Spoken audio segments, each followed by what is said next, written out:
It's John Lund Unleashed. Shout out to Lund loyalists watching on YouTube, those watching on X, Instagram, Facebook, and JohnLundUnleashed.com and the Lund Lunatics, listening to the podcast on Apple and Spotify. Make sure to subscribe and like John Lund Unleashed on YouTube and keep those alerts on so you don't miss anything. Now here's Johnny.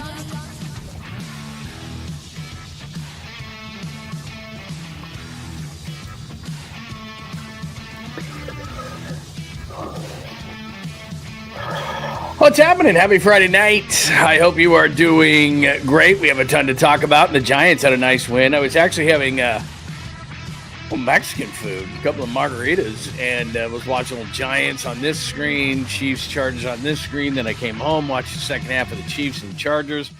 I was just watching a little bit of YouTube post-game show. I'm going to be honest with you, man. I didn't think I was going to like Cam Newton, but he ain't half bad, man. Let's get into all this kind of stuff, man. Let's get into I love this Thursday, Friday thing to start the season, man. I don't know if everybody likes it because, you know, it used to be in Major League Baseball. Remember the Reds would start the season in Major League Baseball and everybody get mad that they kind of did a Sunday night thing and then the season started and everybody I want opening day on the same day. And it's like, I love this Thursday, Friday thing. I love that the Eagles and the Cowboys were last night. I love that you get another divisional game between the Chargers and the Chiefs, and what a great game that was in Brazil. And you thought that Patrick Mahomes was kind of going to do what he always does to the Chargers, especially when he hit Travis Kelce for a long one. Then he hit Hollywood Brown, and that kind of reminded me of Jet Wasp on 3rd and 15 in Miami. And I was sitting in that radio booth staring at the thing going, I thought they had the game on. And Justin Herbert played like what I think was the 5th best quarterback in the NFL tonight. And I'll explain that because I got the quarterback list that I told you I was going to do last night, but I'm going to do tonight. We got a bunch of stuff, and I told you we're going to do Speak Now, Forever Hold Your Peace tonight as well, plus Christian McCaffrey. Whew. I think you can take a deep breath on Christian McCaffrey. Everybody else is going to make you try to panic, but you know what? That's not what I do. I try to tell you the truth around here, and I'm not going to make you panic, and it's not for clicks, and it's not for views. Let's tell the truth around here, and I will tell you what I think is happening, especially in talking to some people. And then a lot of the things that I know, our friend Greg Papa told Matt Mayoko today, so I can give you some insight and finally tell you what I know and talking to Greg over the last few weeks. And I'm going to play about a 5-minute clip. It's a long clip, but Greg, you know how he is. Takes one breath, talks for 5 minutes. That hasn't changed, but he does have his cancer beard, as he says. But some pretty great news that I've known about for a while that he told Maddie today. So I'm going to play that for you. So we have a jammed mother effing show for you tonight as the Chargers beat the Chiefs tonight, 27-21. Latest on Christian McCaffrey. The Giants are kicking some ass. And we're just going to have fun on a Friday night. And again, it's Speak Now or Forever Hold Your Peace. I don't want to hear it about it in week 8. If you didn't say it now, I don't want to hear about it, and I'll keep notes. I don't want to hear about it in week 10 or 12 or anything like that. It's Friday night. We're not going to have football till Sunday. We've got 2 games to go on. There is your cover right there. Christian McCaffrey, how worried should you be? I will tell you, and I think you're going to be optimistic, more optimistic than most shows that you will see. So it is episode 234. I'm going to start with the game tonight. Go through some things in Brazil. 49ers, 10% panic, 90% not on Christian McCaffrey for me. Jennings had a good week. We're going to play, like I said, Speak Now, Forever Hold Your Peace. The record, start thinking about this. What do you got for the record for the 49ers? How far are they going to go? These are the 3 questions I'm going to ask you. And give me a player, all right? Give me a player. Start thinking about it now. Don't give me the answer now, but we'll get to it. Give me a player. Don't give me a novice player. Don't give me Brock. Don't give me Fred. Don't give me Kittle. Don't give me Caffrey. Give me somebody outside of the obvious that you think is going to be an under-the-radar key player for the 49ers. So I took 5 off the board. I think I just took off Purdy, Warner, Kittle, McCaffrey, Bosa. All right, I took those 5. I took the 5 major guys off the board, and you tell me, and we'll get to that. Don't do it now, but we'll get to that a little bit later when we'll start having a conversation. And then do not miss the video I have. If you did not hear the conversation that Matty Miyoko had with Greg Papa today, and I'm going to play about 5 minutes of it because, like I said, Greg didn't take a breath, and believe me, I've been on the other end of that about 1,000 times. But it's awesome, and clearly he had something to say and spoke about it, and I brought tears to my eyes because I've been talking to him over the last few weeks, and it's been awesome, man. He supported me through my cancer. He supported me through my dad dying. He supported me through my mom's cancer. He's just a great guy, man, and it's great news that Greg is feeling better. So we got a great show for you tonight, man. Do not move. Tell all your friends and enemies. As I often said on KMBR, rip off the knob. This is going to be a good one tonight, and I need your participation in things tonight. By the way, a couple of things before we get started. Let's get going. John Lund Unleashed on YouTube on this Friday night. The Chiefs lose. That's a good thing in and of itself. So we'll start with that, then we'll get into the Niners, and then we have a sweet, clean, family-friendly caboose pistol. As I always tell you, please make sure you subscribe to the channel, John Lund Unleashed on YouTube. Keep those alerts on just in case news breaks, and we always kick out things during the day. And then also, before you get out of here tonight, please hit us with a like. That is a big thing. If you do want to get your questions, comments, or thoughts 100% on the show, guaranteed, then you hit me with a super and you're supporting the show at the same time, which is nice. And it's only a couple of bucks, so why the hell not, right? So you got that going on tonight, and we'll do roll call. And roll call is right here, man. You're wondering maybe if you're watching on X, which is awesome, and I appreciate it, at John Lund Radio. You're saying, where's this chat room you're talking about? Well, it's on John Lund Unleashed on YouTube. So come on over, join the community. And if you're new, make sure you tell us you're new. Like last night, we had a new guy come in, and everybody welcomed him, and everybody's cool. And look, there's a lot of Niner fans in here. There's a lot of NFL fans in here. There's a lot of Giants fans in here. There's Seahawk fans that jump in here. Everyone's cool and everyone's welcome, man. Nobody's hating in here. We like to have a good time. Everybody loves sports. We're the toy box of life, and we're not going to sit here and yell, bitch, moan, scream, and all that kind of stuff. I do get on rant. Sometimes it pisses me off, and I don't give a shit what Albert Breer or Adam Schefter or any of these ass kissers that make their entire career off the NFL, and I get it, and they're all making excuses about why the Red Zone has commercials. So I did rant over the last couple of days about that. I don't care if they're only 15 seconds 3 times an hour. I don't care if they're splitting the screen. I don't care. I don't want any of them. Doesn't matter. Don't minimize it. Don't tell me how I should feel as a fan. So I'm not going to go on any of those rants tonight because we're going to have a good time. And as we always do, whether we're going to do a Giants bottom of the pint or tonight where the Chiefs lose, so that's a positive right out of the gate, we're going to be in a good mood on Friday night because we already are. We always are because it's a Friday. You should be drinking. You should be partying. You should be having a good time. You should have a smile on your face. You know, that's what Friday nights are about, especially around here. So anyway, welcome. Let's give roll call to everybody. Kenny was the first one in the house tonight. Thank you, Kenny, for that. Mark, who I haven't seen in a while. Mark, it is great to see you, my friend. Jason is here, our good friend Pine Needle. I wouldn't be worried about Brock either, by the way. I'm going to tell you why in just a second. But I'm not worried whatsoever. And Enrique is here tonight. Rico, Triple X is here. I haven't seen you in a while. It is tremendous. Yeah, Harbaugh's doing a hell of a job. That's what he does, man. You can go to San Diego. You can go to Stanford. You can go to the Niners. Just everywhere he goes, man. Dude wins. Michigan, not half bad. And now to the Chargers. But he's got a system, man. Run the ball, play defense, be physical. That's just what Harbaugh does, man. So that's what he does.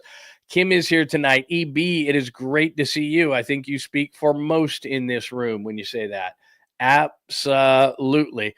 So welcome to everybody. If I did not acknowledge you, believe me, I will at some point as we get more and more into the room tonight. But let's start with tonight's game. And I'm going to get into quarterbacks in just a second. But Justin Herbert, he outplayed Patrick Mahomes. But what happens is, and I don't care, I don't want excuses. Because every time Brock Purdy misses somebody, then it comes on to Brock Purdy, not the person they miss. So tonight, Kurt Warner and Rich Eisen, and I love Rich Eisen, I really do. Had him on my show a million times. He's one of the greatest guys you can ever meet. Talked to him many times in person. He's not a play-by-play guy. He just wasn't very good. Kurt Warner's good. But they were making excuses for Patrick Mahomes tonight, and they lost Worthy, this and that. I don't care. Hollywood Brown had 10 catches.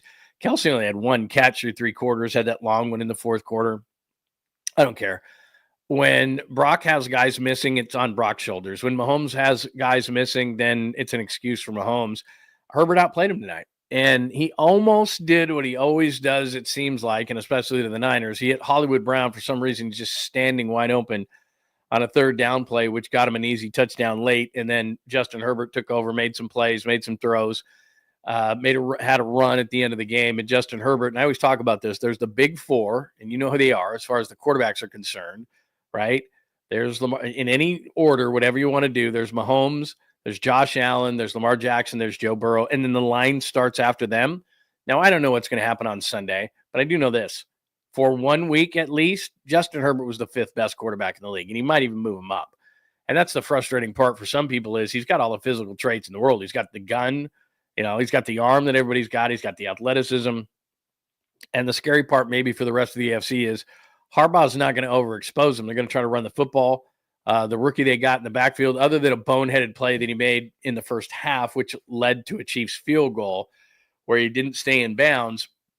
And that's as much on the play caller as it is on the rookie running back, where Mahomes, again, makes a miracle play, gets a long throw to Thornton down the sideline, and they get a cheap field goal at the end. Butker hits a 59-yarder there in Brazil, and they stay in the game. But Justin Herbert was great tonight. I mean, just absolutely great tonight. So just on the chalkboard, get this. The Chargers had lost 11 straight games, 3 points or less. They win 6 tonight, so they didn't have to worry about that. Mahomes, a cockroach. Like I said, he hit Kelsey at the beginning of the fourth quarter, and Kelsey only had 1 catch through 3 quarters. And then he hit Brown, which I don't know why nobody was covering him. It reminded me of Tyreek Hill versus the Niners in the Super Bowl in Miami. But they weren't able to get it done. Herbert, like I said, was a top 5 quarterback. I was rooting for Harbaugh, but more against the Chiefs. And I got to be honest with you, and then we'll hit up some Niners, and I want to get your thoughts on the game tonight. And I want to get your thoughts on the Thursday-Friday start. This has got to be a thing for the NFL. You get the Thursday start, which they're always going to do. The Super Bowl champ's going to play on Thursday, and it just so happens that they play Dallas, which, like it or not, they're going to get huge ratings. But then the Friday thing starts it up. Now, look, it doesn't always have to be in Brazil every single year, but it would be cool if it was an international game on Friday every year. And to have it be the Chiefs and the Chargers and have it be that good of a game, and you have Herbert and you have Mahomes and you have Kelsey and you have all this stuff. And, I don't know if the people know half the things that are going on. I've covered the games in London before, and everybody thinks everybody's in on it. And just a quick story. So I broadcast for Raiders and Dolphins. This is in 2014, and I was with I flew over with the Raiders and everything, and did all the practices. And so, during the day we didn't have a lot to do, and so I would go over in downtown London, and I would go right in front of the Nike store where there was a gazillion, every jersey was being sold there and everything. And I would go in the Nike store and I would interview people about American football, and they didn't know what the hell I was talking about. And they were buying jerseys, back then, 2014, like Andrew Luck was a big jersey, and, all these different players. It was a rainbow, a cornucopia of different jerseys that everybody was buying. And then when you took the media bus over to Wembley Stadium where the game was that day, you saw it was unlike any other NFL game you'd ever seen because it was all these different jerseys. So even though it was the Raiders versus the Dolphins, you hardly saw any of those jerseys. And if you did, they were old school. It was like Kenny Stabler, Bo Jackson, Bob Greasy, Paul Warfield. It was old school stuff. And then the jerseys were all over the place. Joe Green, Joe Namath, there was new players too, but it was just, it wasn't dominant. It was interesting as we're pulling up in the bus and I'm looking at all these jerseys, and just about everybody had a jersey on. There was just there wasn't really a dominant team in the crowd, as crazy as that sounds. But my point is that a lot of times, and I was talking to people in these Nike stores, and they're sports fans, they didn't really know American football. It was almost like there was just an event going on, and they knew that it was a big event. And so they went to the games, not really knowing what the rules were or anything like that. I mean, soccer's pretty simplistic, right? So then the week that we broadcast from London, Papa and I, for Raiders Dolphins, they had the BB Sport right there, and they have a sports radio, which is kind of the equivalent of ESPN radio. So they're doing their shows, and then we're down. They kind of put us in a basement to do our shows from, and they would come down every day, and they would give us a different sports personality, and we would talk to them about American football. And they made it abundantly clear to us that generally no one gave a shit about the NFL, but it was the place to be that week. And so people went to the game, but they didn't really know the rules because it was kind of a complicated sport, and it was never going to take the place of soccer. So what was pretty funny what was interesting about it to me was they would bring me up and they would have me on every day, and we would talk a little bit about the game, and I would explain the rules of American football, and people would call in and ask me questions with their, their English accents, and it was a ball. I loved every minute of it. But I mean, they were asking me the most basic of basic questions. How many downs? Why? What's a punt? What are they doing? So it's not like they're up on things. So again, maybe Brazil is different, but it's probably not. In fact, it's probably pushed a little bit back because remember, 2014, they had already had a number of years that they had games there. So people like to just be there to drink beer, be at the event, have a big party, Brazil, it's a big party and everything like that. So they probably don't know half the things that are going on during the game. They know what a touchdown is. They know when a guy makes a big play.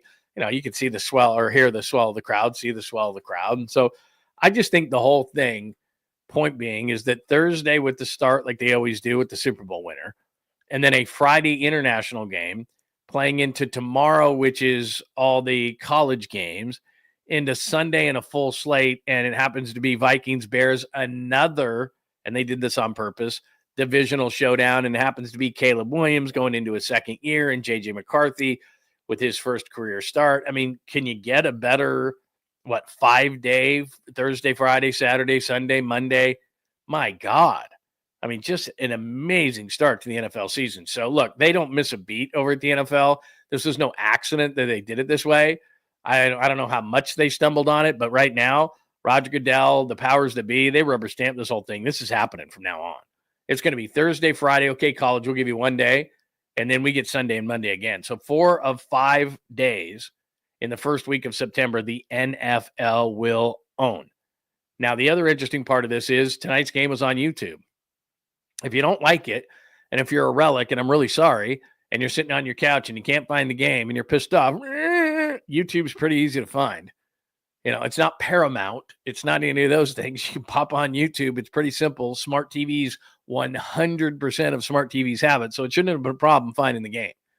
Now, the broadcast itself, like I said, I love Rich Eisen, not as a play-by-play guy. I love Kurt Warner as a person. Kay Adams is not going to carry a post-game show. And I got to be completely honest with you, man. I'm not normally a Cam Newton guy. He was really, really good. He kind of looks like a jackass, but in terms of his analysis of the game, what he's really good at is he's good at identifying and then quickly talking about it. When a person, a former player, first comes into the media, there's 2 problems. 1, they talk too long, and 2, they won't criticize anybody because those are their peers. And he had no problem doing both. I mean, he was very quick, concise, to the point, and he said what needed to be said. And if somebody didn't like what he said, he didn't seem to care. So I got to be honest with you, man. I thought that Cam Newton was really good, and I think he's going to be doing more than YouTube games. He impressed me a hell of a lot more than a lot of guys that I see on networks right now on pre and post game shows. And oh, by the way, let me pimp this. I have a national column up right now at Barrett Sports Media. In fact, it's at johnlundunleashed.com that talks about the death of pre and post game shows right now. So anyway, I didn't mean to lead into that, but I just did. So anyway, give me your thoughts on tonight's game. I thought Justin Herbert was really good tonight. That's good news. Anytime the Chiefs lose, I think anybody in the Bay Area likes that idea, whether you're still a Raiders fan or a Niners fan. I think we are joined in this one thing, which is hatred of the Chiefs and that. So, I'm sitting there just in the fourth quarter when Mahomes hit Hollywood Brown, and it just went, here we go. It's happening again. And it didn't.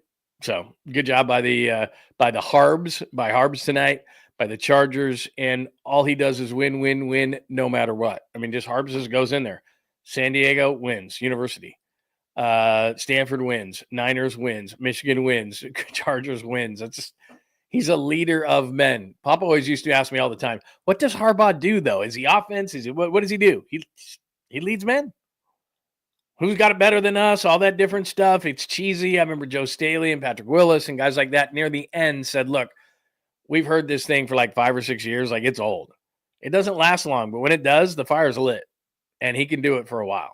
So, anyway, there you go. That's the story on tonight's game. I'd love to get your thoughts, questions, comments, and then we'll get to Christian McCaffrey in just 1 second. My thought is I wouldn't panic. You might. I'll play it for you. I wouldn't panic, but I'll play it for you in just 1 second. All right, what are your thoughts? Let's get into it. What's going on, man? Good to see you again. 22. Cowboys lost, Chiefs lost. I can't complain. I think that's how most people feel. Although I would have liked to have seen, I don't know why. It's not that I like the Cowboys. They were the underdog last night. I don't like the Eagles. I would have liked to have seen the Cowboys win because I don't think the Cowboys are going to be very good. Yeah, anybody with Collinsworth. Yeah, I don't know what it is, man. I used to really like Collinsworth, and now it's just blah, blah, blah, kissing everybody's ass. That's what everybody does. You know, over the last few days, this whole thing about the commercials has really pissed me off. Collinsworth defending it. He owns Pro Football Focus. Breer, who now writes the big column that Peter King used to do, defending it. Adam Schefter, who makes his living sucking off the teat of the NFL, defending the commercials, all that kind of stuff. It's like, stop. Will you just stop? You know, stop it. We know you're getting paid by the NFL. Your career is the NFL. You don't have to kiss everybody's ass. But what happens is, especially in the case of like a Breer or an Adam Schefter, they need to be on the side of the NFL to get this information. You know, they get a lot of it from agents, but you know what? If they get blackballed by the NFL, that paycheck that they're making, and Schefter's probably making, I don't know, $6, $7, $8 million. He pisses the wrong people off. He's out. He's done. You know, they can make him, they can break him as fast as they made him. You know, remember, he was with the NFL Network first. They went to the NFL or went to ESPN. And the reason why Adam Schefter has such a big fat paycheck is because, look, he's worked the contacts. Don't get me wrong. But if those contacts turn the faucet off, he's done. And so what does he do? It's not so bad. The commercials, they're only 15 seconds. And they're only, shut up.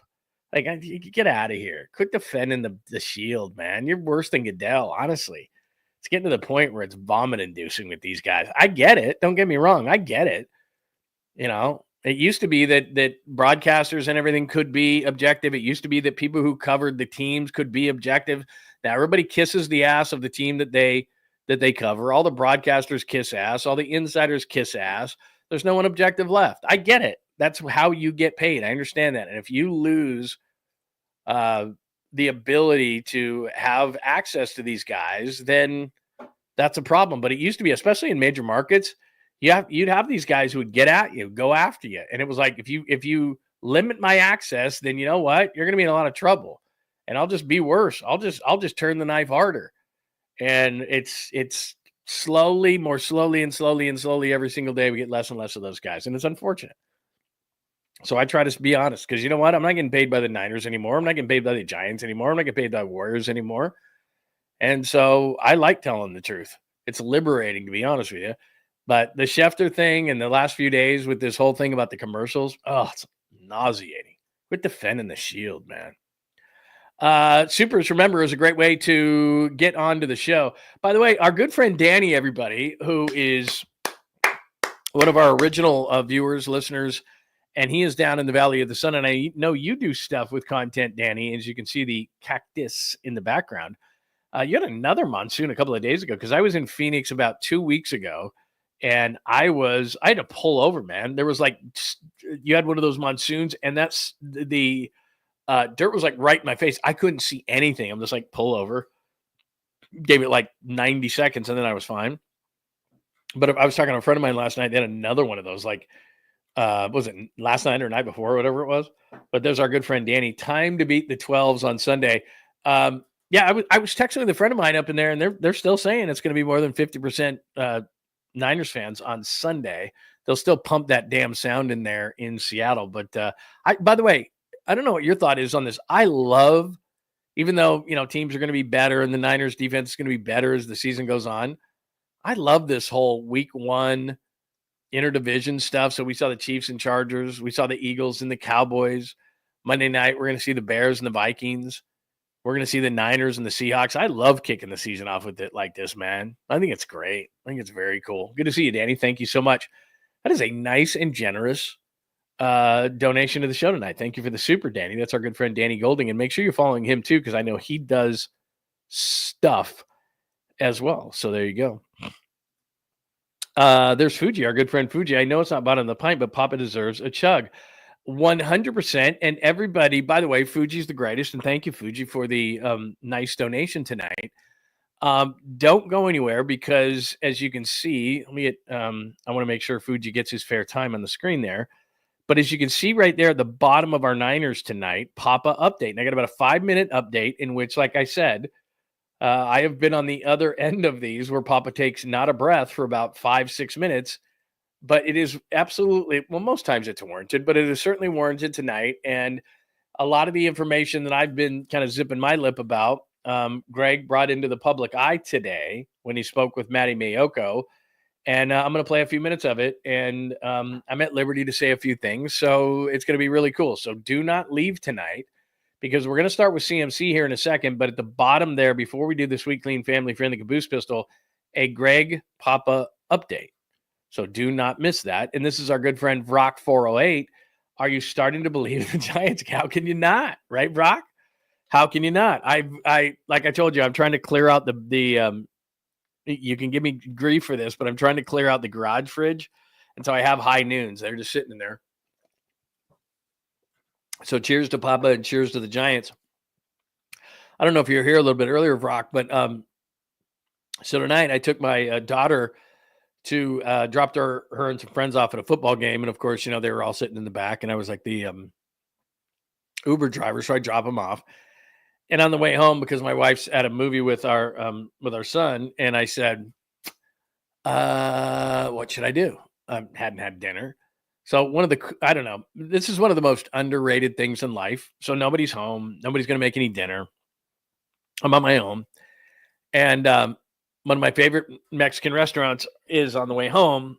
So I stop, I go up to the bar, I do the to-go order, and I do the margarita while I'm waiting for the to-go order. And they got the two big TVs there. And I'd been watching the Chiefs Chargers and I hadn't been watching the Giants. And the Giants are kicking the shit out of the Cardinals, which is always nice in and of itself, no matter what.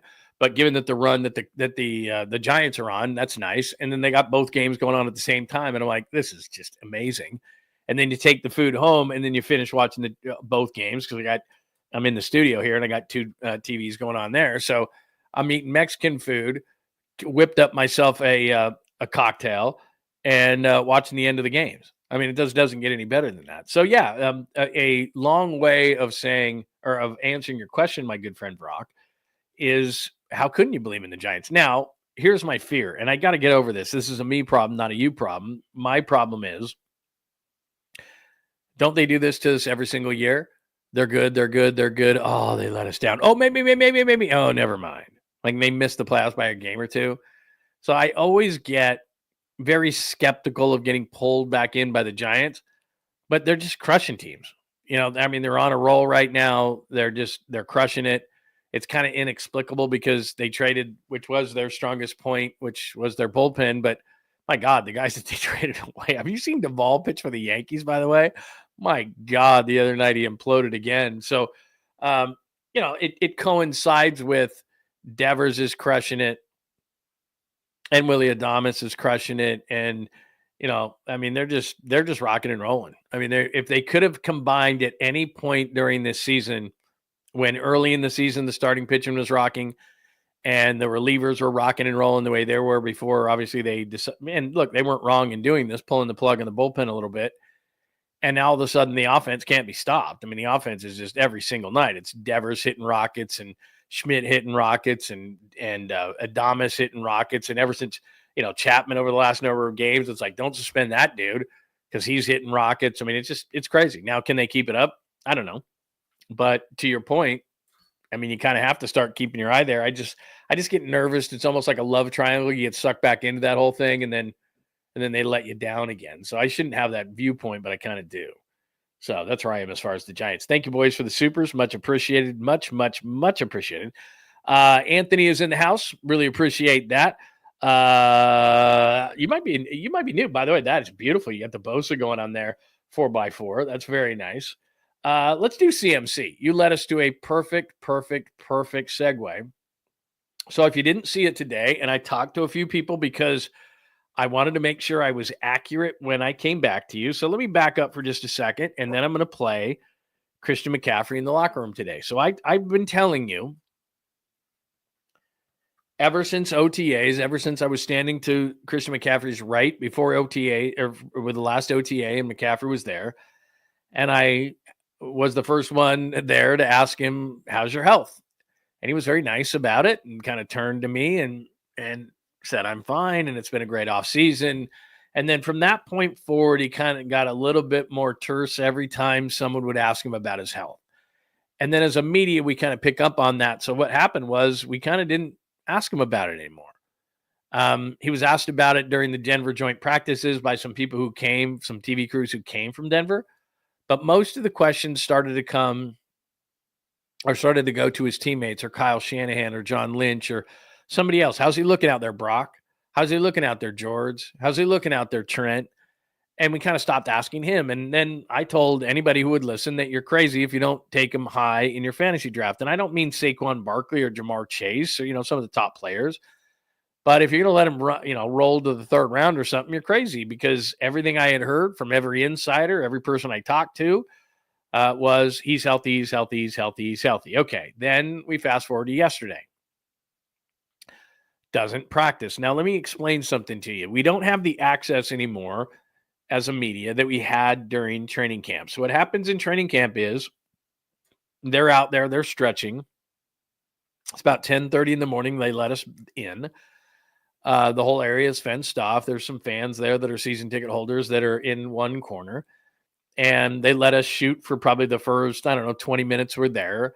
And it's just drills. And we shoot that out to you because everybody's salivating over 49ers, seeing 49ers footage. And then they make us shut everything down. And then they do 11 on 11, in which they actually are working on things that, we're too stupid to know anyway. But, if we took some film of it, somebody might see it and know what they're working on. So they don't let us shoot that. But now what it is they let us shoot probably that 20 minutes of footage. That's it. Got to go. Get out. All right. Because now it's the regular season. They don't want us looking at anything. They don't want us reporting anything, whether it's with a camera or writing notes or anything like that. Preseason, whatever. They're not doing any work as far as preparing for a team. So when they played the preseason against Denver or the Raiders or the Chargers, they're not working on, they don't have a game plan. They're just working to get work in. That's it. Now they're playing Seattle and then New Orleans and all the. Now they have a game plan and they're working on specific things for that game. They don't want us around. They don't want to snoop and spy and do any of those kind of things. So we're out. So we don't get to see anything. So what we see is the end of stretching, a little bit of drills, and then they boot us out. All right. So what can happen in that time is that McCaffrey could be working or whomever could be working and they look good. And then all of a sudden, either they did practice or they didn't. We don't really know. And that's why it came out later that McCaffrey hadn't. All of a sudden it was like, well, McCaffrey didn't practice. Well, we weren't around, so we would know. If that happened in training camp, we'd know. Like when Ricky Pearsall at the beginning of camp wasn't working, we're like, whoa, Ricky's off to the side, and we could report that to you. We don't have that ability to do that once the regular season starts. All right, so that is the backdrop. The good news is this before I play McCaffrey. So this is not something that had been bothering him. This is not something that was flaring up. It's nothing like that.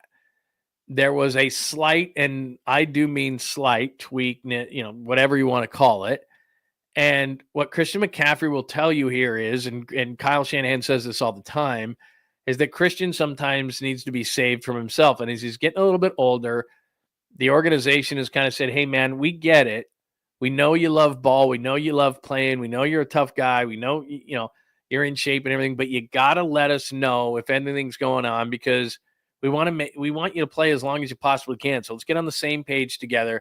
You don't have to, it's not a tough guy thing to not tell us when you're hurt and just play through it. We got to be on the same page here. We got to be all on Team McCaffrey. And Christian's like, okay. So that's where we are here. From what I understand is it's something that maybe in the past he would have just said, to hell with it, I'm just going to keep playing. But he's getting a little bit older. He's getting smarter. He and the organization kind of have this deal. And so he wasn't feeling exactly 100%. So he pulled back. And so everyone's freaking out. Now, look, that's what I've been told. Does that mean that's 100% the case? No. But they're not going to say anything about it. So I'm going to play CMC first, which is positive. And then I'm going to play a little bit of Kyle for you. And Kyle's playing a little coy. So then my instincts kick in as a reporter, and I'm like, what's going on here? So it is a little bit interesting here. So first and foremost, here's Christian McCaffrey surrounded by reporters at his locker today when asked about why he missed yesterday's practice and what exactly is going on. Physical condition. What happened yesterday? Nothing serious, I can tell you that. I feel, like I said, I feel great about where I'm at. Just unfortunately, when you have an injury history that I have, sometimes when you don't practice, things get blown out of proportion. But like I said, I feel great. Does it feel different than it felt last summer? Yeah, I've forgotten about last year. Forgot about the year before that, I'm focused on this week and playing Seattle on Sunday. Christian, just kind of thing in practice where you felt something and you just want to be real cautious with it? Is that kind of what happened? Yeah, I'm not supposed to go into anything that happened, but as I felt like it was a smart thing to do to not finish the practice because I've been there before and I've been my own worst enemy in situations like that, and I was proud of myself for not doing that again. And like I said, I went through a whole training camp, feel great about where I'm at. The artificial turf is not kind to some players' lower bodies. Is that going to factor into the decision the next 2 weeks also? No, I don't think so. Yeah, play on it once every, twice in 14 days should be all right. Do you plan to play on Sunday? I always plan to play. Hell yeah. All right, so there's Christian McCaffrey. So if you just heard that, all right, if you just heard what we just played or saw what we just played in this case, you would say to yourself, I have no worries whatsoever. And so that's kind of how I feel. Now, Kyle Shanahan was a little bit more coy, so let's play both sides of this and then let's find out where you are. So here is the entire back and forth with the media. Here's Kyle Shanahan right when he gets to the stage right away. It's what's going on with Christian McCaffrey. Was he able to do any team drills yesterday, Kyle, or what happened during practice yesterday with him? Yeah, he did a limited amount of stuff in practice yesterday. What's your level of concern with his physical condition and his ability to play on Sunday? It's questionable. Questionable concern. I'm not going to say anything about Christian, guys, or any of our players' injuries. Is it fair to say, because he wasn't on the injury report Wednesday, that this is something that occurred yesterday? Yeah, it came up yesterday. Does Brian Robinson have a full connection to your offense, or is he still limited in what he knows? He's trying to learn it all. He's working his tail off doing it, studying, but, he's been through 3 practices, so it's definitely not there yet. It'll get better throughout the year, but he's had a real good week. Coach, with Christian's questionability and then Robinson being so late addition, how does that affect the game plan and what you're trying to do offensively, not knowing who's going to be back there? Or if Robinson's back there, he's ready to be back there. I think Brian knows the game plan. You got it in this week. You don't have to know an entire offense. You got to know what the plan is this week, and he's repped at it. So if that's the situation, we're good to go with it. He's ready for it, and I know Isaac will be also. How has Isaac Grindo, he obviously missed some time in training camp, but how is his grasp of the system and the protections and everything, how has that improved over the past year? Well, I think it's done. I think he's improved a lot. I think he started out pretty good at it. Isaac's a real smart kid, does everything well. Battled a number of injuries last year, battled one in training camp too. But I think he's gotten better and better since he's been here. I think everyone would always be further along if they don't have setbacks. I think it was tough for him missing a lot of training camp. But Isaac's doing good right now and continuing to get back at it. All right, so there's kind of the full picture. Brian Robinson hasn't been around very long. He's a great backup. Look, I don't care how good Brian Robinson looks or is. I don't care how good Isaac Grindo is. I know that he had a 90-plus yard run in Seattle last week. Neither of those guys is Christian McCaffrey. And one of the reasons they were 6-11 last year, maybe the number one reason they were 6-11 last year, is because offensively, where, as I said last night, they scored 22.9 points per game, which is not an offense of Kyle Shanahan's. And also with a young defense, they need to be around 30 points per game at the beginning of the season until the defense catches up. And I think the defense will catch up. I got a lot of confidence in Robert Saleh. I like these young players. I saw him a lot in camp. I like him. But rookie's going to rook. You saw the rookie running back for the Chargers. I really like that kid. He played well tonight. What did he do in the first half? Stepped out of bounds, allowed Kansas City to get extra time. Kansas City got a 59-yard field goal at the buzzer to end the first half. Rookie's going to rook, man. Fred Warner said it. Robert Saleh has said it. That's just, this. I'm not telling you anything you don't know. Rookie's going to rook, man. It doesn't matter who they are and how good they're going to be. They're going to make stupid mental mistakes. That's what rookies do. So defensively, they're going to need the offense to carry him for a minute.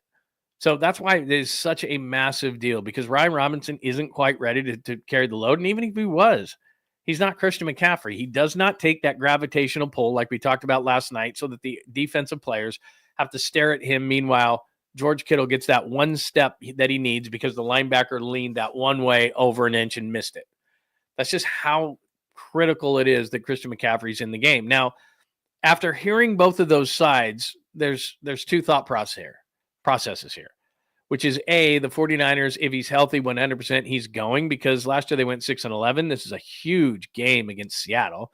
They need to get that win. He's massive in terms of them getting this win. Their game plan, both teams are this way. They want to run the football. If Brock threw it 18 times and went 16 for 18 for 159 yards and a touchdown, they'd be ecstatic because they want to run the football. They want to establish and punch Seattle in the face and run the football and use Christian McCaffrey to do it. Now, that's one side of it. The other side of it is, hey, man, it's week 1. If Christian McCaffrey is feeling some sort of tweak in his calf, and I don't care what they say, there's panic in that room regardless of what McCaffrey says, regardless of how coy Kyle's being, because calf leads to Achilles, and last year, calf led to Achilles. So if it was a wrist, if it was a head, if it was name any other thing but a calf, and we wouldn't have the panic that we have both as a fan base and inside that building. Because I know how inside the building works, because I was down there for 2000, I carry the 2, for 10 years, 3 days a week during football season. And I know what the vibe is, and I know what the feel is, and I know how badly they want to win a Super Bowl, and I know how badly they want to wash the taste out of their mouth from last year. So they're kind of balancing, and that's why Kyle Shanahan said, well, that's the deal. And when you're questionable, that means 50-50. And they want to be careful, and they know they have 17 weeks. So right now they're sitting in the room going, is there any way this gets hurt? They're talking to the doctors and everything. Are we sure that this can't tweak or is not a big deal? And McCaffrey's sitting there going, I'm telling you guys, I'm fine. As you can see him, he's like, man, I just tweaked something. And you told me that I got to tell you now as I'm getting older. You told me I got to tell you these things and not to be a hero every single week. I tell you, now you're going to pull me out of the game. So McCaffrey, I'm sure, is going to be frustrated if he doesn't play. Now, if I'm a betting man, I think he's going to play. Because I think it was something, because like I said, it was good. It was a good small tweak on Thursday. We'll see today. They'll have a walkthrough on Friday. So practices are over. They're going to go out early to Seattle tomorrow. They're going to have a quick walkthrough, and Christian McCaffrey, I think, is going to play on Sunday. I've been told it's not a big deal. It's more of a question of, can this turn into something? McCaffrey knows his body better than anybody else, and he's totally in tune with it. And he's saying, look, guys, I'm fine.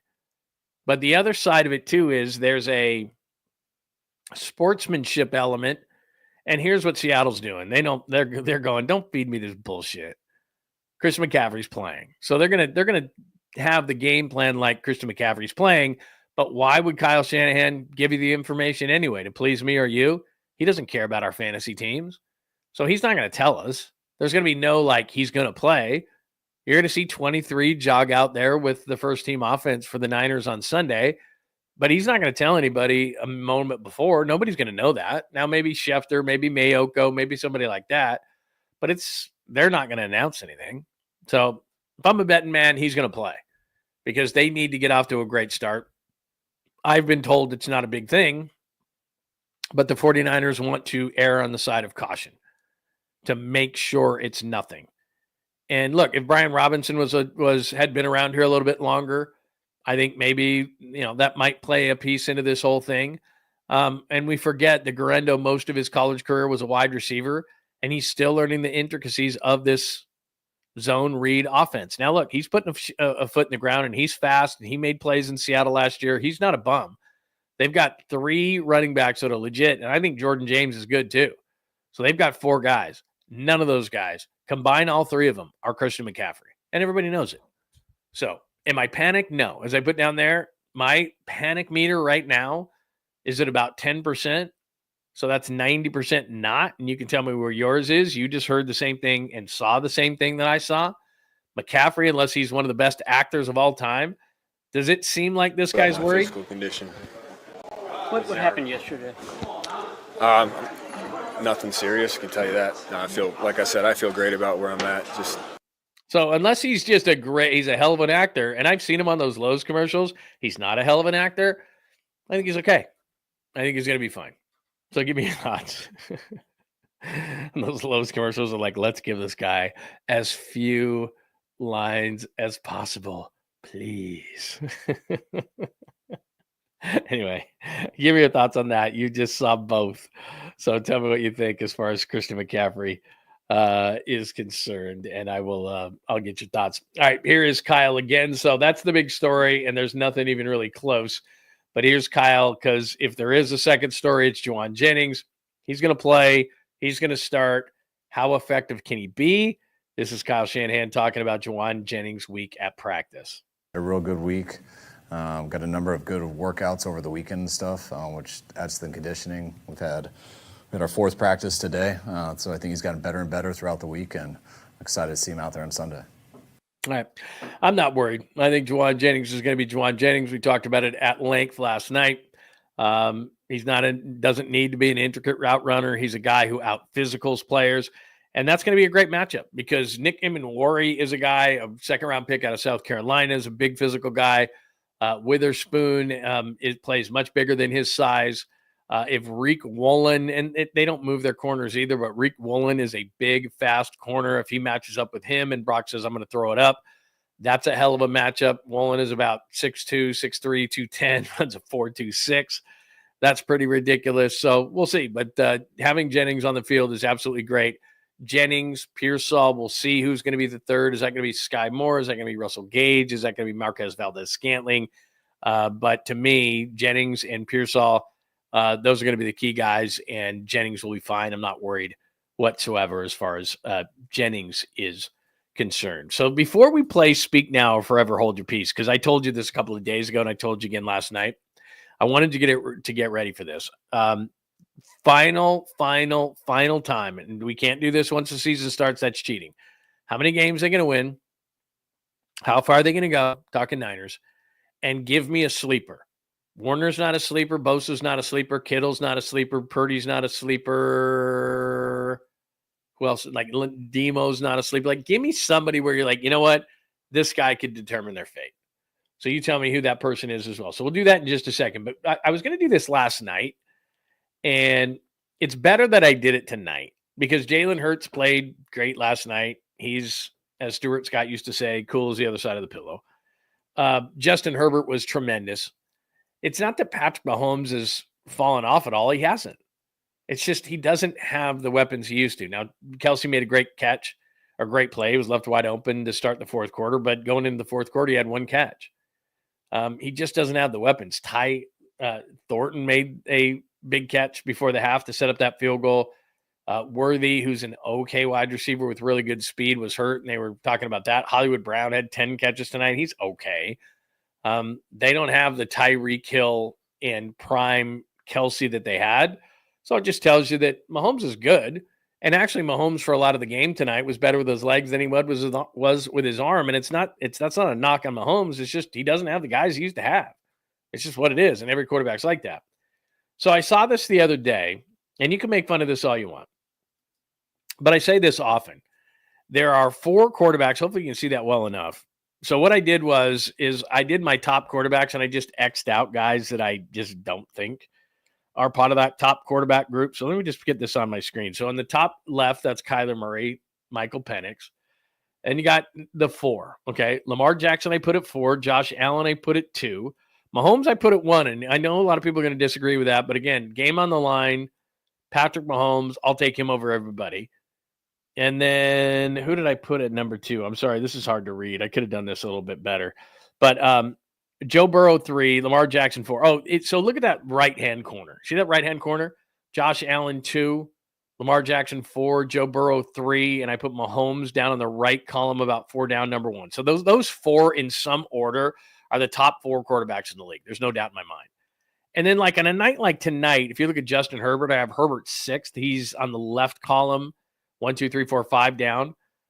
Like, this is where 5 starts. Like, I put Stafford 5th, but Herbert played like the 5th best quarterback in the league tonight, and maybe even higher. Bottom left-hand corner, bottom column, left-hand corner, Brock Purdy, I put 8th. I think he could be 5th on any given night. So, again, in yellow, Brock Purdy in 8th. 9th, I put Jared Goff. Next to him on the right side, 3rd down, I put Jordan Love from the Utah State University, 10th. And these are the top 12 quarterbacks I have. 11th, who did I put 11th? Let me look at my thing. Oh, I put Aaron Rodgers 11th. I think that's being very generous by me. Rodgers is 2nd to the bottom on the right side. You see that right there. And then Jaden Daniels, who everybody loves. Because it's only his 2nd year, I put him 12th. That's bottom right-hand corner. And people could have a problem with that, and that's no problem with me, because I look up at CJ Stroud, who I have an X through, and then I just did the top 12 quarterbacks. He was where Jaden Daniels is a year ago, and I think you have to do it for more than 1 year. All right, so those are my top 12 quarterbacks. You can see right there. 1 is Mahomes, 2 is Allen, 3 is Burrow, 4 is Jackson. Those 4 are in some order. 5th, I put Stafford. Who knows at 37 with that back. Herbert tonight looked like a top 5 quarterback. I have him 6th. 7th, I have Jalen Hurts. I really don't know. I mean, a lot of people would put Brock ahead of him. I don't know how you could do that after what you just saw with Jalen Hurts. I get it. A.J. Brown and Smith and Saquon and that big offensive line. I get it. But the dude just like makes every play. It seems like he's very cool. He's a great leader. He's a good runner. You can't stop the tush push. I mean, he's coming off a Super Bowl. The dude's good. Brock is 8th. I think that's about right. I think he's better than Goff. Goff's got perfect conditions and great people around him. Love, I put 10th. That might be a little high. Rodgers, I put 11th just based on his career. He's not really the 11th best quarterback. And Jaden Daniels has only done it for a year. He could elevate beyond that 12 spot. I don't know that he will. And if I had a 13th to give out, because I just X those guys out, Baker Mayfield maybe 13th. And then, Penix I'm interested to watch this year. Caleb Williams I'm interested to watch this year. Can Bo Nix take another step this year? What's Darnold going to do? He did great last year in Minnesota. Did I X Dak out? Dak had a hell of a game last night. I mean, Dak, if I had it to do over again after watching Dak, I mean, Dak's got to be a top 12 quarterback. You probably replace him over Rodgers at that point. So go ahead, give it to me. Everybody loves quarterbacks, but they're starting quarterbacks week 1, and I just did top 12.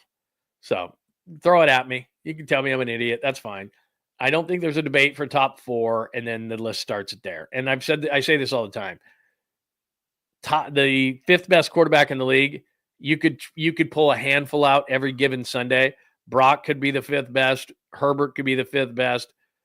Stafford could be the 5th best. Goff could be the 5th best on a given week. You just don't know. I mean, the list starts at 5, basically, is what it does. So anyway, and you know what? So far, quarterback play, Dak played great. Jalen Hurts played great. Justin Herbert played great. And Mahomes just doesn't have that much around him anymore. I mean, honestly, Travis Kelce, this is probably it for him. And then he's got a bunch of kind of, Worthy's a fast guy. Hollywood Brown's a fast guy. Thornton, whatever. Juju Smith-Schuster made some plays tonight. I mean, these guys, those guys have not a lot of tread left on the tire. It's kind of what Kansas City did. Kansas City took their money, the money distribution, and went, we're going to build a really good defense. And Patrick is just going to have to make it work on offense. And Kelsey's going to have to just kind of hang on a little bit. And we're going to put some on the offensive line. Josh Simmons, their left tackle's a rookie out of Ohio State that they took early. They're going to try to put some money on the offensive line. Creed Humphrey, they gave a big contract to. Jalen Moore, the former 49er. And they're like, we're just going to try to protect Patrick. He's going to try to make plays, and we're going to fortify the defense and put a bunch of money there. And you can tell in looking at Kansas City tonight that they just don't have a ton of weapons around Mahomes, especially as you watch Kelsey age before our eyes. And I know he made a big play there in the early in the fourth quarter that got him back in that game. But my God, you or I could have caught that pass. He was wide open by 25 yards. I don't know what the hell that defense was. So anyway, give me your thoughts. I always love talking about quarterbacks. So there we are on that one. So let's see, quarterback. Let's see, where are we on the list tonight? So CMC 10%. Jennings good. Speak now. Okay, let's do speak now. Let's do speak now. Any thoughts on the quarterbacks, or else I'll move on here because speak now is fun. All right. Oh, I love this. I love that people are already doing this. I love that people are already doing this. By the way, do I have? You know what? I edited that Christian McCaffrey so that it was really tight on his face.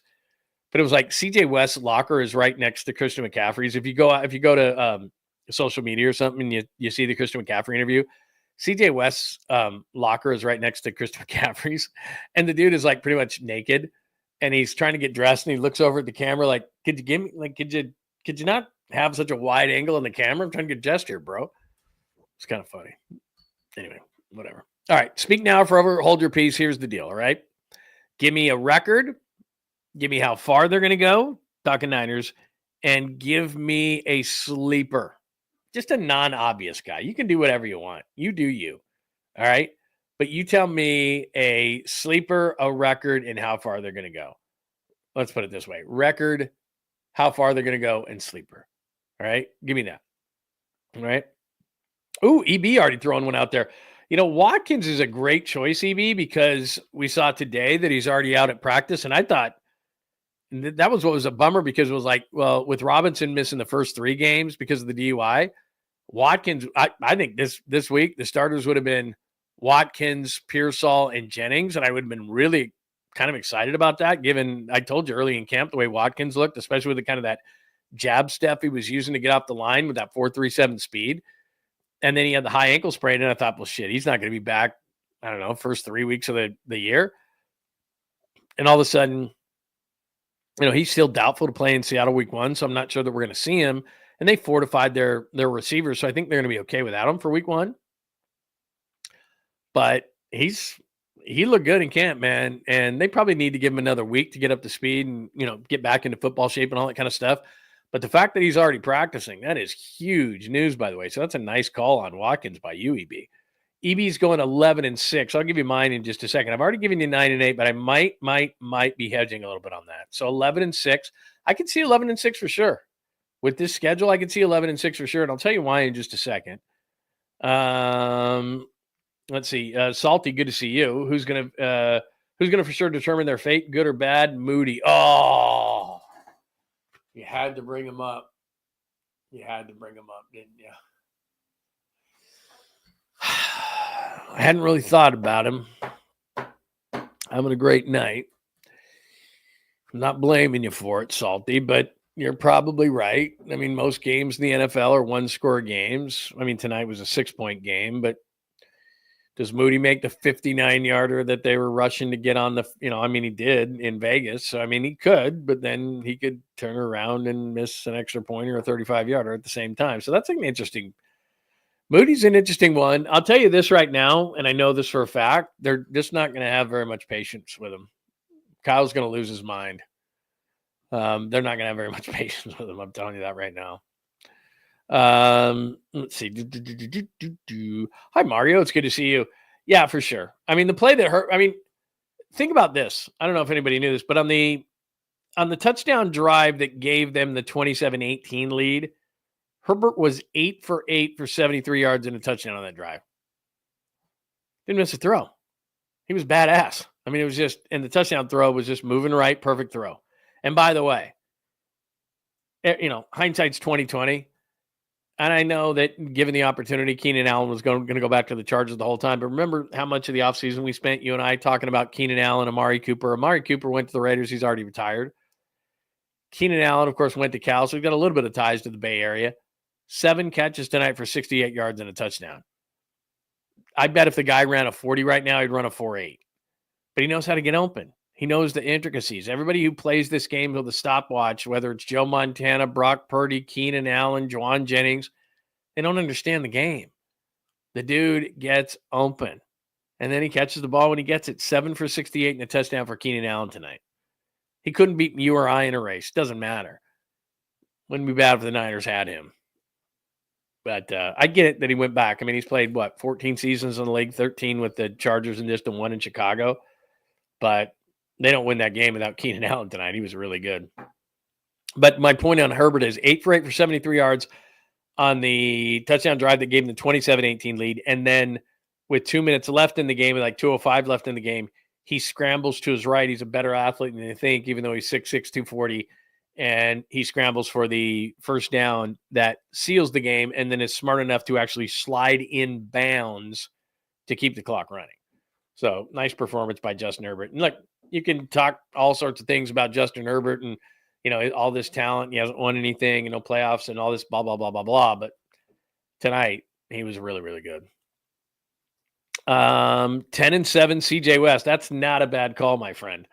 And I'll tell you, the way that CJ West looked early in camp, man, I would just, me, and I know, I've talked about this a million times.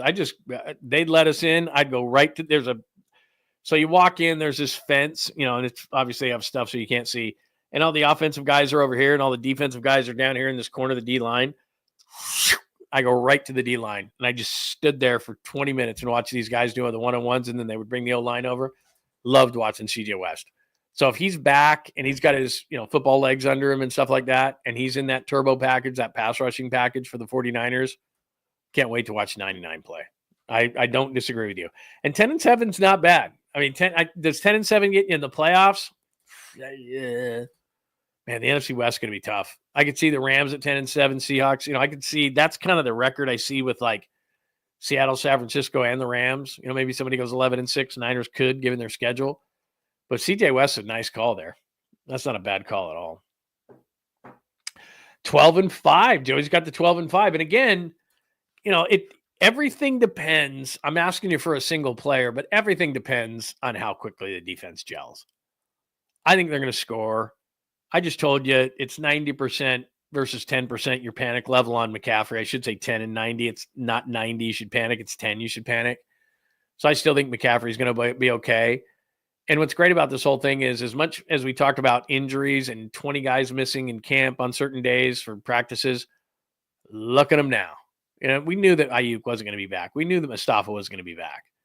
But as far as the injuries are concerned, now Watkins may not play in week 1, but he's damn close. He's already practicing again. Mikael Williams back. CJ West back. Collins had an injury early in camp. Like I said, Watkins had a high ankle sprain. Ricky was banged up early in camp. Upton Stout was banged up in camp. Boom, boom, boom, boom, boom, boom, boom. Now we know week to week guys are going to get hurt. I get it. And McCaffrey's a bit of a scare. There's no question. But they're pretty healthy right now going into week number 1, which isn't that weird to say? Like week 1, of course you should be healthy, but certain teams aren't. So 12-5 is not crazy, man. Woo! Like a 4x4. 5-12 and miss the playoffs. The only thing I would say to that, and look, everybody's, like I said, this is a safe zone. You can say whatever you want. Let me just bring up the 49ers schedule. All right, let me do this real quick.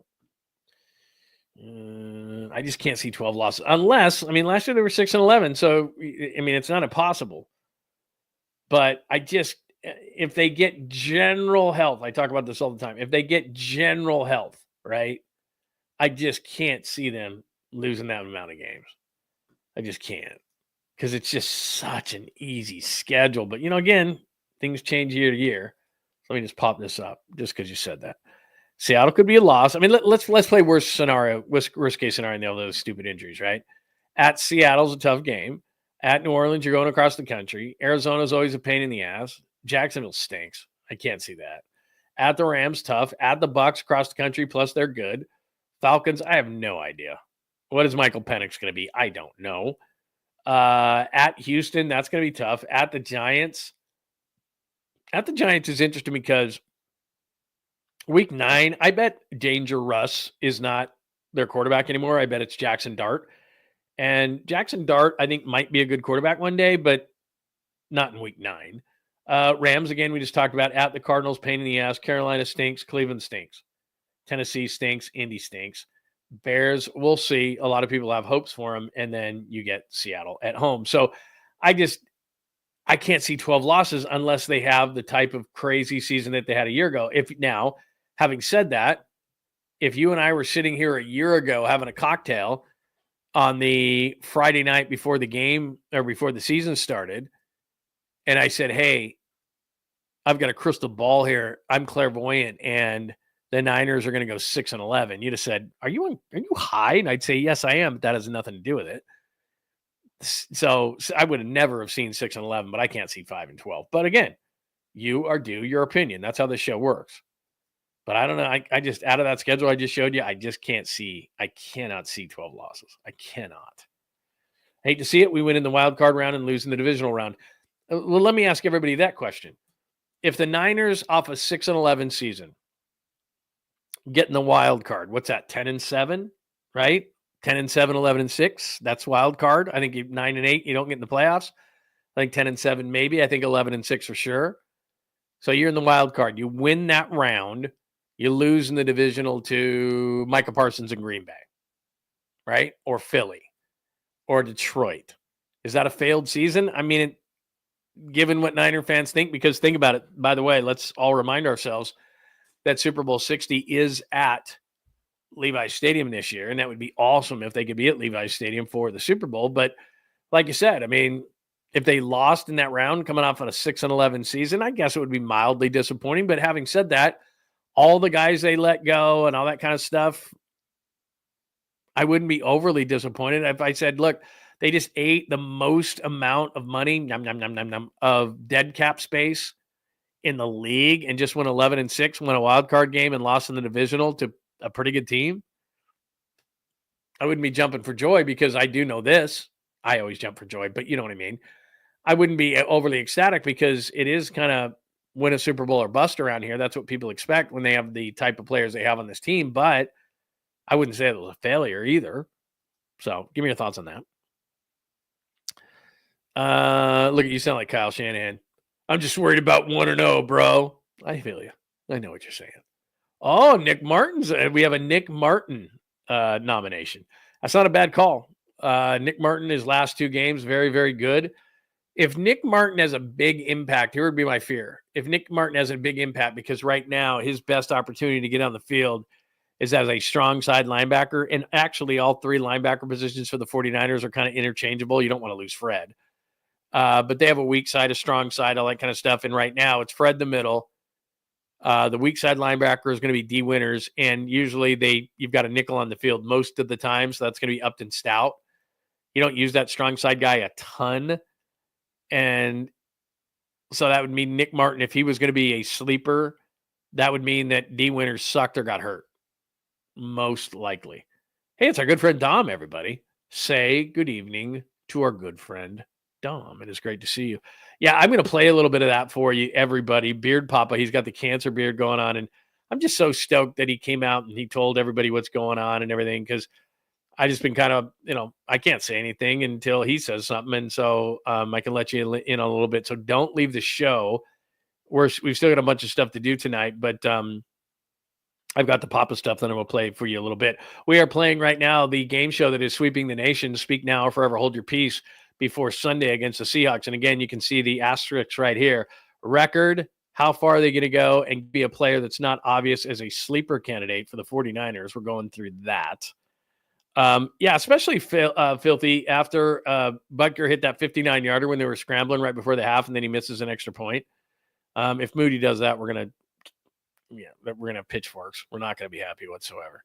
Let's see, what else do we got? I'm interested on your sleepers, because I think we're all in the same neighborhood of 9 to 11 wins, something along those lines. I think we have, it would be amazing to play at Levi's, but I think we're being kind of realistic in that they're not, until the season gets going, until we can see what the defense is going to be and evolve into. I think that we know that there's a clear distance, as there hasn't been in the past, but there's a distance, I think, between what Philly is, maybe what Detroit is, maybe what Green Bay is. That's kind of the upper echelon of the NFC, and then you take a step down, and I think that's where the Niners are. It doesn't mean that they can't be there by the end of the season, but at the beginning of the season, I think that there is, if we look at this thing in layers, I think, and we did see, by the way, and that Jalen Carter was missing. So, Philly's defense is missing a few guys. There's no doubt. They got raided a little bit in the offseason, but I still think Philly's at the top. I think Detroit's there. I think Green Bay's there. It'll be interesting. I think Minnesota's going to take a step back with J.J. McCarthy.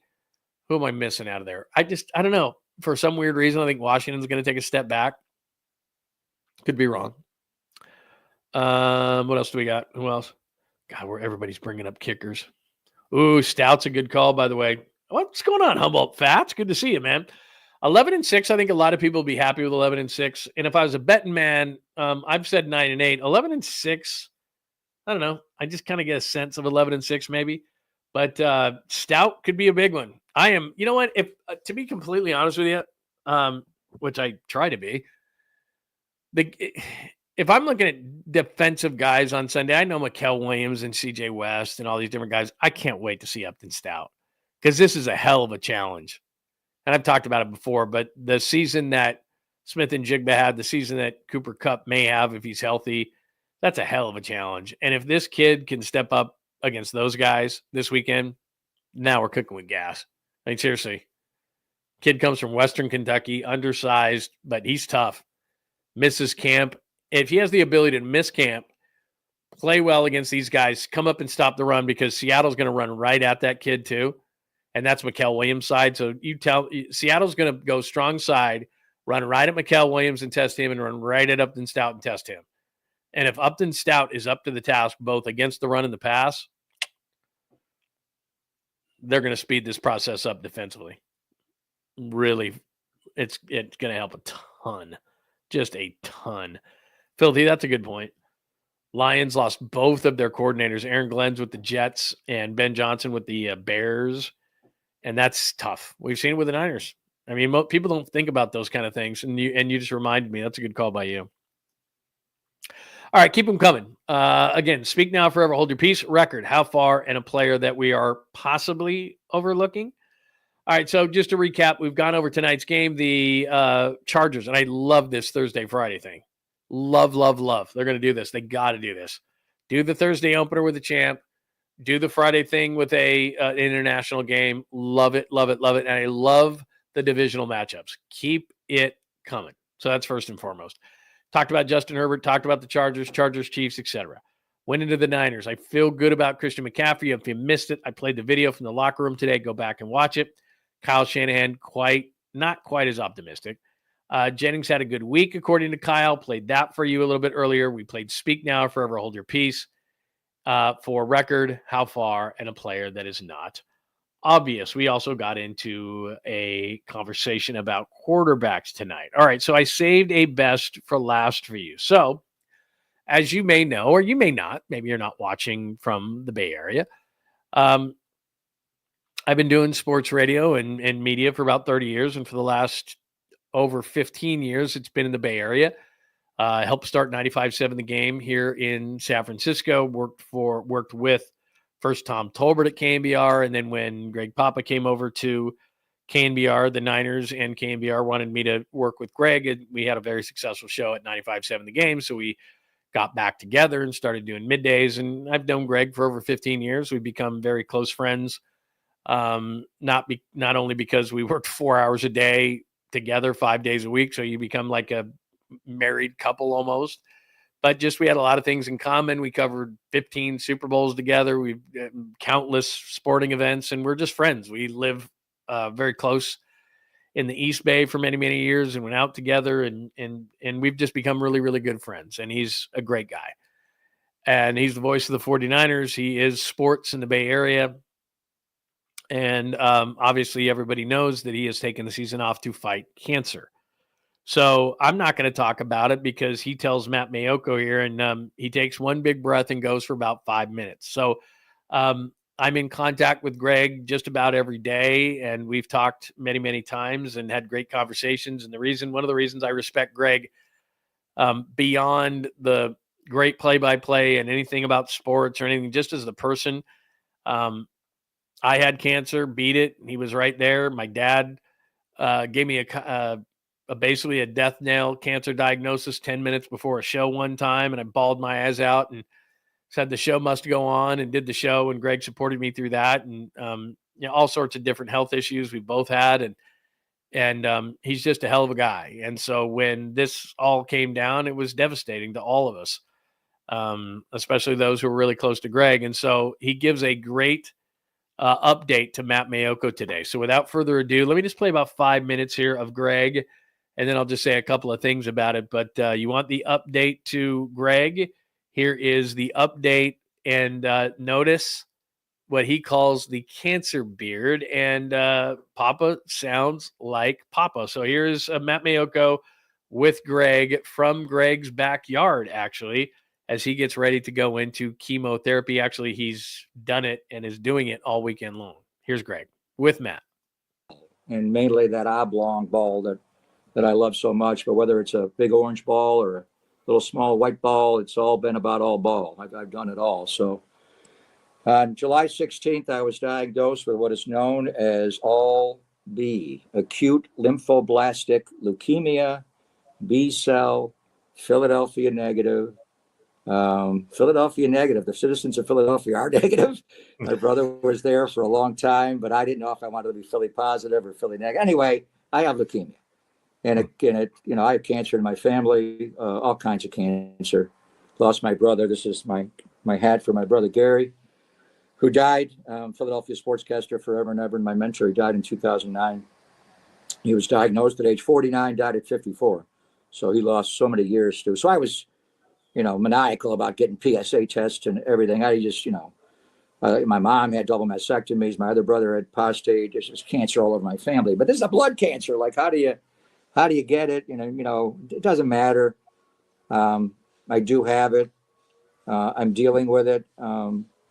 I came very close to losing my life. My white blood cell numbers were down to 0.2. So any infection would have killed me. So I literally have been the boy in the bubble for 7.5 weeks here, 7 weeks and 2 days. But I'm getting better. As fate would have it, as we talk today, I am going into UCSF for what I call the hardcore chemo, where they put it in my PICC line in my arm. And I've had chemotherapy injections in my back through what is known as a lumbar puncture, because they found cancer cells in my spinal column fluid, and not good. So I've had that. I had a magical drug. It's called, it's a immunotherapy. It is, I won't give you the full name. I got to give it a nickname because I can't pronounce it. It's called Blina. Actually, a buddy of mine, J.R. Anthus from Syracuse, works for a company called Amgen. And they're the ones that made it and distribute it, and he saved my life. So this Blina immunotherapy they put me on, it was a 28-day infusion. And I ended August 26th. So basically I'm what they call, and I don't have the full data in. I have data that takes, 10,000 cancer cells, not 1 million. I'm still waiting for the last test to come in, the clonoSEC. So basically, I'm waiting for the final results to come in, but I am what they're calling MRD negative, which means cancer-free. They can't find any cancer cells in my body, and they haven't for weeks and weeks and weeks. So why do I need chemotherapy? I'm cancer. Well, I'm gonna relapse, obviously, and that's the key now, is to keep me cancer-free. So today, I was discharged from UCSF on August the 5th. Today, September the 5th, exactly 1 month later, I'm going to go back in and begin what I call the hardcore chemo in my PICC line, and it's different than the lumbar punctures I've had. So, but I'm going to watch football. I watched the game last night, and I'm going to bring in. They asked. We were talking yesterday about what can you bring in, and they said some people bring in like Xboxes and stuff. So I got a huge iPad. I have my iPads, but I have this iPad. It's right in front of me here. It's huge. It's called a Stand By Me, and it's made by LG. It's I call it the huge iPad, big screen on a stick. So when I roll into my room today, I'm not only going to bring my 4 iPads, I'm going to bring this. They told me you can bring. I'm not bringing Xbox. I'm not playing video games. I'm watching football, and I'll watch tonight from Brazil, and I'll watch college on Saturday, and I'll of course watch the Niners on Sunday, and Red Zone. So all B's what I've had. I actually have played fantasy football. I played a little bit last year. All my buddies from Buffalo and Big Al Brown, if he's listening out there, my lifetime friend of the Bay Area, was the commissioner of it. So the name of my fantasy football team, and nobody understands what the hell it is all ball is what it is, because I have acute lymphoblastic leukemia, B cell, and it's all about ball and getting better. So anyway, I feel the love and support. You've been out there from day one, literally on August the 1st, Matt. You text me all the time and want to know what I'm doing and what I have. So none of this is new to you, but I've gotten so much reaction. Eddie DeBartolo sent me a beautiful email, and Jed York and John and Kyle and Al Guido and Brent Schob. And Mike Tirico called me a half hour before the game started last night. And Marv Albert sent me a beautiful email. On and on. John Miller sent me an amazing text. So many people that have reached out to me. Who texted me twice and called me twice was Mark Davis. Oh, wow. And, we did not have a great ending. You may have heard about that with my Raider days. But like his father, never accepted death, Al. And if Al was alive, he'd offer to put me on a private plane and fly me to any spot on the globe where the best doctors could get this all B out of me. But Mark poured out, invited me to Vegas when I'm well to light Al's torch. Oh, and wow. That'll be a symbol of, because that's a symbol.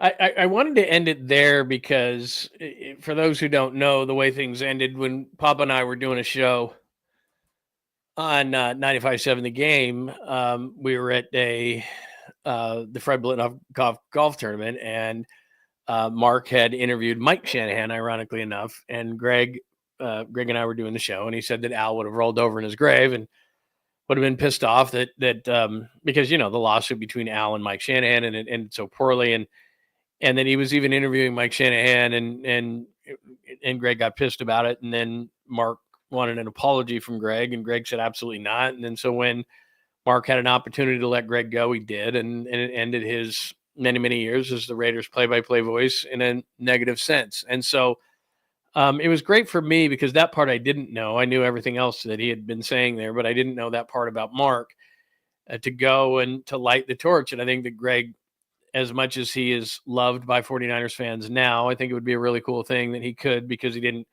wasn't able to end his Raiders tenure in a way that I think was fit for a guy that did all the things and loved the Raiders in the way that he did. And he's moved on and all those kind of things, and it doesn't change anything in that way. But I think there should be some kind of closure as far as with the Raiders. So that's very cool. But let me go back to the beginning of that whole thing. So he has leukemia, and when he decides to even give us more information on how and when this actually happened, it's going to even blow your mind even further. So he's going to be out this year. He's going to be fighting this. Like he said, right now he doesn't have any in, but he's got to go back and they got to blast all these cells, and he didn't expand 100% on it. But as he pointed out and has told me, there's a long road ahead, but you can see it and you can hear it and you can hear the energy, and he looks like the same old Papa with maybe a cancer beard difference, but he spoke for about 6 minutes there without taking a breath. That's the Greg that I know, and that's the energy, and that's the guy that loves ball, and he's not kidding. He has this thing that is gigantic, that's an iPad that he rolls around his house, and he's like, we're going to throw that thing in the car. I'm going to watch ball tonight while I do chemo all weekend long. So anyway, you saw him and you heard him, and he looks good, and his spirits are high, and he's been overwhelmed by the support of everybody. And it's not just who he mentioned there, the Eddie DeBarlos and Jed Yorks and Kyles and Johns and John Millers and Mark Davises and all that kind of stuff. Because when I was talking to him, he was telling me that he just feels everybody, and he feels all the love that everybody has given him, and the support, because he needs it. And like he said, he's kind of the boy in the bubble because he can't catch any kind of, disease or sickness or anything, because his body is still ramping up. And then especially now that he's going to get, so beaten down with the chemotherapy and everything like that. So the thing that drives him the most crazy, because he's not a guy, like if you ever knew Greg, he can't sit still. Like he can't sit still in a spot. Like if we would do segments and we have to sit down and talk to each other for 10 minutes. The minute I say the sports leader, and he's up and he's moving and he's going and he's bouncing off the walls and all that kind of stuff. He's just not a guy that can sit still. It's just kind of his way. He's got to be doing something. So for him to be having to sit at his house and, just be secluded from people and not be doing what he loves, which is studying, looking at, talking about, and calling football games. He's had to adjust all those kind of things. But as you can see, like I said, he's fighting it like hell, and hopefully everything's going to work out. But everything that I heard and in talking to him was everything that he said there, which is he feels great and he's doing better. But the road has just begun. So keep the prayers going for him. And like I said, he's a hell of a guy. I mean, the things that you see on the outside is one thing, but it's pretty damn cool that he got with Matt and gave us an update on what he's doing. So keep the prayers going, because as he's told me many times, he is absolutely feeling it. So very cool that he is that he gave us that update the way they did. Great job by Maddie as always, and great to see Greg right there with the gigantic beard. So thanks for hanging around with that. Hopefully that's something cool, but great stuff that I'm looking at the chat rally right now on John Lund Unleashed here on YouTube. That is the voice of the 49ers, Greg Papa, as he's fighting leukemia right now, as he told Matt Mayoko today. So great to hear from Greg, and he is sounding good, and he has been just as positive. So anyway, good stuff, and thanks for sitting through that. I thought it was very, very cool. I agree with you, Humboldt Fats. Prayer is strong. I send him prayers all the time, ones that I see, ones that I know. So he's feeling it, man. He's feeling it. Look at this, ladies and gentlemen, boys and girls of all ages. It is our great friend, Skills. It is great to see you, my friend. Now, I'm not doing a 13-hour show, man. We started after the Chargers and Chiefs because I knew people were going to be watching that. Plus, the Giants were on tonight. So we've gone about an hour and a half tonight, which is what I figured that we were going to do. But it is awesome to see your lovely face, Skills. Great to see you in the house tonight. JR, your father, diagnosed for 2.5 years, started with a heart valve fix issue and was diagnosed. Then it's been a trek. Yeah, it is, man. I've beaten cancer twice. My mom had breast cancer twice. My dad had pancreatic. Didn't have such a great fate. Pancreatic is not great. My mother-in-law fought pancreatic for 4 years. Man, it's when you catch it, and it's the type of, care that you're getting. Believe me, Greg is getting the best care. So hopefully we see him back next year behind that microphone again, because as everybody's been saying, man, we missed the dude. So there is an update on our good friend, Greg Papa. Let me make sure that do I have a Sweet Clean Family Friendly Caboose pistol tonight? I thought I did. And then I don't think I loaded it up. What did I have there? I had boat parking. Where is it? I know I have it. Hang on. Where's my boat parking video? Okay, hold on. I think I have it. Hold on a minute. Maybe I just didn't load it into the stuff tonight. Wait a minute. Could have sworn. Oh, here we go. Okay, don't watch this. Don't watch that. Okay. All right, let's play this. It's not the greatest one, but it's kind of funny. If you're a boater, you'll realize this, because I am, and it's like, this is pretty damn impressive. So let's do a quick family-friendly, sweet, clean, family-friendly caboose pistol. John Lund Unleashed presents the caboose pistol.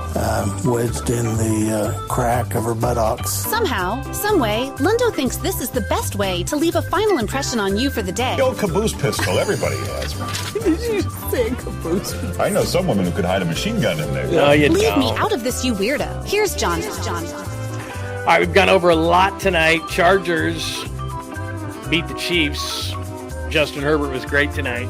Chiefs almost pulled off a miracle. But Harbs and the boys, and this Thursday-Friday thing, I got to tell you, I love it. Eagles and Cowboys, got the divisional games, and you got the international game. Love it. The football's got you hooked, man. It's crack right out of the gate. And then tomorrow's college football. Sunday's the full slate. Monday is Bears and Vikings. Are you kidding me? Anyway, here is, and then we went over a bunch of Niners stuff. I wouldn't panic over CMC. You might. Jennings looking good. Speak now, forever hold your peace. Remember, record, how far are they going to go, Niners, and a non-obvious player to watch this year, and then the pop update I just gave you, and then the Sweet Clean Family Friendly Caboose Pistol. I know it's not the greatest one. I scrambled to find one tonight, but if you're a boater, and I am, there's not a break in a boat, everybody. It's not easy to park a boat. This is pretty damn impressive, I got to tell you. Videos, if you don't share them with us, will be deleted when you walk out of the gate. We got a little thing that... Here we go, Derek Moore trying for 26 seconds. Coming in hot. Stops it on a dime. Let's get his ropes 1 and 2. I mean, I'm sorry. I know that's not the most impressive one I've ever done, but that's pretty good. There's two things that come to mind. That is awesome boat parking. Because my dad for years had a pontoon boat up on a lake, and it would get so much wind, and I would have to park that thing, and there's just no way. And I don't know where this is, but look at all these people. This must be like a small town on a lake, because look at all those people to watch a boat parking competition. I mean, that's pretty cool, and I thought it was cool and everything like that. But look at all these people. I mean, it's like Niners tailgate over here. So anyway, it must be a small town, and there's just not much to do on that day, and that is your Sweet Clean Family Friendly Caboose Pistol. I'll do better next time. I'll do better next time. But I just thought that was kind of cool, though. If you've ever tried to poke apart, if you've ever tried to park a boat in the wind, it's not easy. I'm just telling you. There's no brakes on a boat. Just letting you know. I know you know that, but I'm just telling you again. I'm just telling you again. All right. We had a great time tonight. Lots of good stuff that we got caught up on. All the Niners stuff. Speak now. How far are they going to go? A player that's not obvious. A Papa update that was great. We went into the Chargers and the Chiefs. We talked about quarterbacks even tonight, even though that's not on the screen. We got into that. CMC. When you have an injury history that I have, sometimes when you don't practice, I feel great about my physical condition. See, there you go. He feels great about his physical condition. Kyle loves himself some JJ.